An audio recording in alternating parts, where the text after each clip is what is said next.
अस्सलाम वालेकुम दोस्तों। इस वीडियो के अंदर जो है हम अदर काइंड्स ऑफ जो है हर्ट के उनको कवर करने की कोशिश करेंगे। तो सबसे उसकी जो इतलाफ़ सलाह उज़्वा के बाद जो है आता है शुजा। अब शुजा सेक्शन 337 के अंदर आता है, जिसके लफ्ज़ी माना जो है इंजरी ऑन हेड और फेस एक्सेप्ट इतलाफ़ उज़्वा और इतलाफ़ सलाह उज़्वा। यानी ये जो काइंड है इंजरी या हर्ट का, वो आपका डील करता है कि जो चेहरे पर या फिर आपके माथे पर, ठीक है, जो ज़ख़म या जो हर्ट आता है, मतलब उससे डील करते हैं। ठीक है ना। यानी जो इंजरीज़ या जो ज़ख़म जो हैं आपके चेहरे और आपके दिमाग के ऊपर या आपके जो हेड सामने टेम्पल के ऊपर ज़ख़म जो आते हैं, उससे डील करता है शुजा। ठीक है। अब शुजा तो उसके अंदर इतलाफ़ उज़्वा भी नहीं होता और इतलाफ़ सलाहत उज़्वा भी नहीं होता। तो जब ये दोनों ना हो तो उससे हम शुजा कह सकते हैं कि अगर जो भी इंजरी आपके फेस या हेड के ऊपर हो, उससे हम शुजा कह सकते हैं।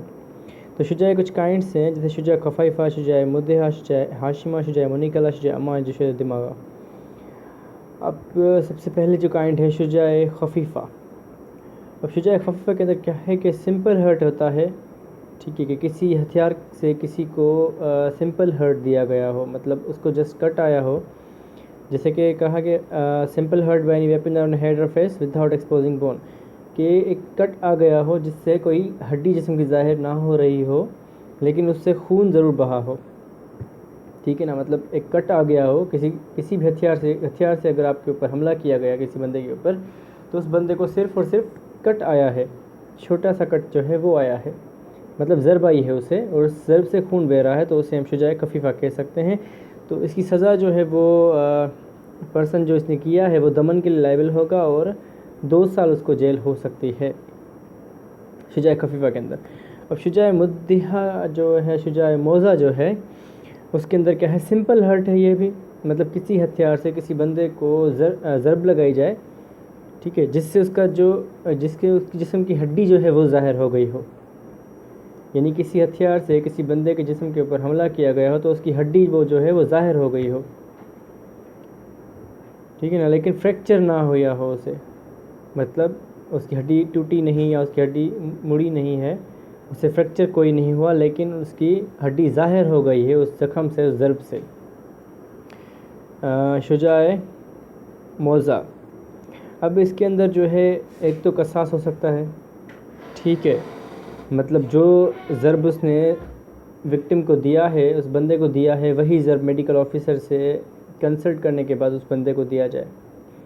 और अगर मेडिकल ऑफिसर ये कह दे कि यार ये मुमकिन नहीं है, इसकी सेहत को देखते हुए ये मुमकिन नहीं लगता कि अगर इसको ये ज़रब दी गई तो इस बंदे की डेथ भी हो सकती है, तो इस वजह से मेडिकल ऑफिसर कह सकता है कि हाँ, इसको आप जो है सेम पनिशमेंट नहीं दे सकते, कसास नहीं हो सकता। उसके बाद फिर अर्श होगा, जो 5% दियत अमाउंट के बराबर होगा, यानी 5% दियत अमाउंट के बराबर होगा अर्श जो होगा। ठीक है। अब उसके साथ साथ 10 साल तक सज़ा हो सकती है, जेल जो है वो 10 साल तक हो सकती है इसके अंदर। शुजाए मौज़ा। उसके बाद है शुजाए हाशिमा।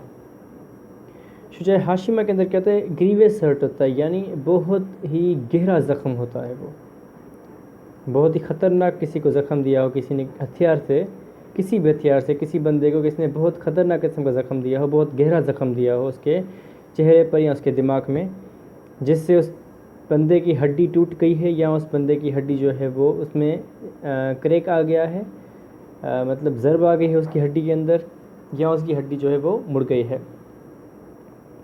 ठीक है ना। लेकिन इसके अंदर क्या है कि उसकी हड्डी डिसलोकेट नहीं हुई है, मतलब वो अपनी जगह से नहीं हिली। सही है ना। उसकी हड्डी जो है अपनी जगह पर ही मौजूद है, लेकिन वहाँ पर उसको अंदर ही ज़रब आ गया है, यानी इसको अंदर ही वहाँ पर एक क्रैक आ गया है उसकी हड्डी के अंदर, या फिर वो हड्डी जो है टूट गई है एक साइड से। तो मतलब इसके अंदर ये है कि उस ज़रब से खून भी बहा, हड्डी ज़ाहिर भी हुई और उस ज़रब से हड्डी टूट भी गई। शुजाए हाशिमा के अंदर कहता है कि हड्डी टूट जाने की मतलब हड्डी फ्रैक्चर जो है वो हड्डी को आया है, यानी वो हड्डी मुड़ गई है, या फिर वो हड्डी जो है क्रैक हो गई है, उसके अंदर जो है ज़रब आ गई है उस हड्डी के अंदर, तो ये चीज़ कहता है। लेकिन वो हड्डी डिसलोकेट नहीं हुई। डिसलोकेट का मतलब होता है कि अपनी जगह से हट जाना, अपनी जगह से वो हड्डी हट जाए, तो उसे हम कह सकते हैं डिसलोकेटिंग। तो शुजाए हाशमा के अंदर डिसलोकेट नहीं होती, लेकिन ज़रब आ जाती है, क्रैक आ जाता है हड्डी के अंदर, जिसे हम फ्रैक्चर कह सकते हैं। अब अगर हड्डी के अंदर फ्रैक्चर आ जाए तो इसकी पनिशमेंट जो है 10% होती है दयत अमाउंट की। अर्श जो होगा वो 10% होगा दयत अमाउंट का, यानी 10% उसको पे करने पड़ेगी अर्श एज द दयत अमाउंट 10%। और उसके साथ साथ 10 साल सज़ा भी हो सकती है जेल की। तो शुजाए हाशमा के अंदर यही है। और शुजाए जो है मुनिकला, शुजाए मुनिकला के अंदर जो है ग्रीवियस हर्ट होता है, मतलब बहुत गहरा ज़ख्म होता है। किसी भी हथियार से किसी बंदे के चेहरे या सर पर ऐसी चोट दी गई हो जिससे उसे बहुत ही गहरा ज़ख्म हुआ हो, और ज़ख्म के नतीजे में किसी की हड्डी को फ्रैक्चर भी हुआ हो और वह हड्डी डिसलोकेट भी हो गई हो, यानी अपनी जगह से हट भी गई हो, यानी वो हड्डी टूट कर अपनी जगह से हट चुकी हो, यानी इसका जो कहते हैं जॉइंट था, उस जॉइंट से वो टूट चुकी है और वो अपनी जगह से हट गई है, डिसलोकेट हो गई है। ठीक है ना। तो इसके अंदर जो पनिशमेंट है वो अर्श की 15% दियत अमाउंट के बराबर होगी, यानी दियत अमाउंट का 15% जो है वो अर्श के अंदर आएगा और वो पे करेगा जो ऑफेंडर है विक्टिम को।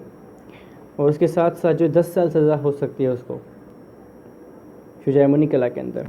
उसके बाद शुजाए आमा, शुजाए आमा के अंदर क्या है, ये भी ग्रीवियस हर्ट होता है। किसी हथियार से किसी बंदे के सर पर या चेहरे पर कोई गहरा ज़ख्म दिया जाए और उसकी खोपड़ी में स्किल जो है, उसकी खोपड़ी के अंदर कोई फ्रैक्चर हो जाए, ठीक है, फ्रैक्चर हो जाए और उस फ्रैक्चर के ज़ख्म जो होगा वो जाकर डायरेक्ट ही जो दिमाग की झल्ली जो होती है उसके अंदर डायरेक्ट जाकर उसको ओपन कर दे, यानी जिसे हम मगज़ कहते हैं, उस मगज़ को खोल दे, ओपन कर दे, यानी दिखा दे मगज़, पूरा मगज़ ज़ाहिर हो रहा हो। ऐसी चोट मार दे किसी के सर के ऊपर या किसी के स्कल में, ठीक है ना, कि जो मगज़ हो वो ज़ाहिर हो रहा हो उस ज़ख़म से, यानी वो पूरा जो है हेड खुल जाए और वो मगज़ ज़ाहिर हो रहा हो, लेकिन मगज़ को कोई नुकसान ना हो। इसके अंदर शुजाए अमा के अंदर कह रहा है कि मगज़ को कोई नुकसान ना हो, यानी दिमाग की झल्ली जो है उसको कोई नुकसान ना हुआ हो, लेकिन वो ज़ाहिर हो गया हो उस चोट से, ठीक है ना। तो इसके अंदर पनिशमेंट कौन सी है, अर्श है 1/3 ऑफ दियत के बराबर होगा, यानी दियत अमाउंट का 1/3 जो है वो अर्श होगा, और उसके साथ 10 साल पनिशमेंट होगी शुजाए अमा के अंदर। शुजाए दमागा जो दामिया के अंदर जो होता है वो है हर्ट कॉजिंग, ये भी ग्रीवियस हर्ट होता है, गहरा ज़ख्म किसी के चेहरे या सर पे देना। अब इसके अंदर कहता है कि स्कल को फ्रैक्चर दिया गया हो, यानी खोपड़ी को जो है फ्रैक्चर दिया गया हो, उसे तोड़ा गया हो या उसके अंदर ज़रब आ गई हो, और उस ज़रब की वजह से ज़ख़म जो है वो जाके पहुंचा हो मेम्ब्रान के अंदर, यानी दिमाग की झल्ली जो है वहाँ तक पहुंचा हो और उसने उस दिमाग की झल्ली को डैमेज कर दिया हो, यानी मगज़ को जो है वो उसने नुकसान दिया है। शुजाए अमा के अंदर क्या था कि मगज़ को उसने नुकसान नहीं दिया उस ज़ख़म ने, लेकिन उस मगज़ को ज़ाहिर कर दिया उसने। लेकिन शुजाए दमाग के अंदर के दामिया के अंदर क्या है कि भाई ज़ख़म भी हुआ, ठीक है, उसके बाद फ्रैक्चर भी हुआ स्कल को, उसके साथ साथ दिमाग की झल्ली तक ज़ख़म पहुंचा और उसने दिमाग की झल्ली को जो है वो डैमेज कर दिया, ठीक है ना, यानी ब्रेन मगज़ जो होता है उसको उसने डैमेज कर दिया डायरेक्ट, मतलब जो है वहाँ पर वो ज़ख़म पहुंचा और उसने रिपचर यानी इसको डैमेज कर दिया है। तो ये काइंड्स थे शुजा के अंदर। तो नेक्स्ट वीडियो के अंदर हम जो है जुर्म को पढ़ेंगे। इस वीडियो में सिर्फ इतना ही। Thank you so much. अल्लाह हाफिज़। अगर कुछ समझ ना है तो आप मुझे पूछ सकते हैं।